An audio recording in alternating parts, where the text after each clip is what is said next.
Et Dieu créa la femme, le mépris, les pétroleuses ou encore Viva Maria. Désormais indissociable d'un certain nombre de longs métrages, Brigitte Bardot s'est imposée comme l'icône de toute une génération. Fantasme de la gent masculine, défendresse acharnée de la cause animale, chanteuse populaire. Plusieurs facettes de la personnalité de Bébé ont, au fil du temps, été dévoilées. Jeudi 20 avril, l'autrice Catherine Riouat a publié un livre, intitulé « Et Bardot créa la femme », qui lui est consacré. Dans cet ouvrage, Catherine Riouat revient notamment sur la relation compliquée entre Brigitte Bardot et son fils unique, prénommé Nicolas. Mais aussi, sur un événement douloureux, le jour où la comédienne a craint pour la vie de son enfant, après que celui-ci eut fait l'objet de menaces de kidnapping. Supérieur à Brigitte Bardot, Roger Vadim, Samy Frey, Serge Gainsbourg. Qui sont les hommes qui ont marqué sa vie? Brigitte Bardot, seule à la maison et affolée des faits particulièrement inquiétants, qui s'étaient déroulés dans les années 1960, période à laquelle les attentats au plastique avaient gagné Paris.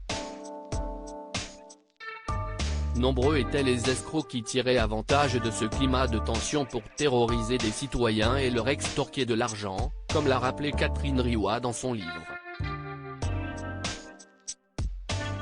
Brigitte Bardot avait elle-même fait les frais de menaces semblables, notamment au sujet de son fils Nicolas.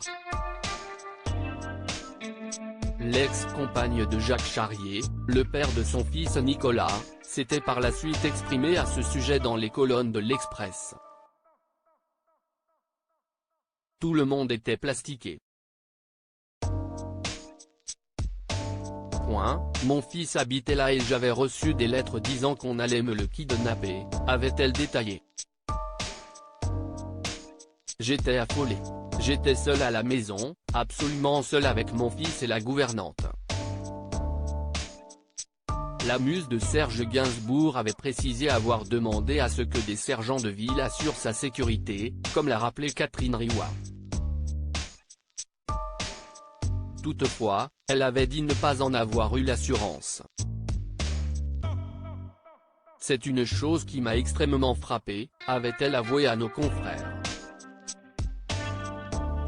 J'avais l'impression qu'on me disait de me dépatouiller toute seule.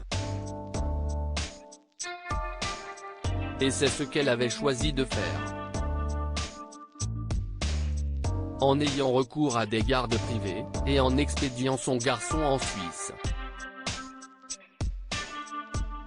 Article écrit en collaboration avec 6 médias Crédit Photo, JLPPA.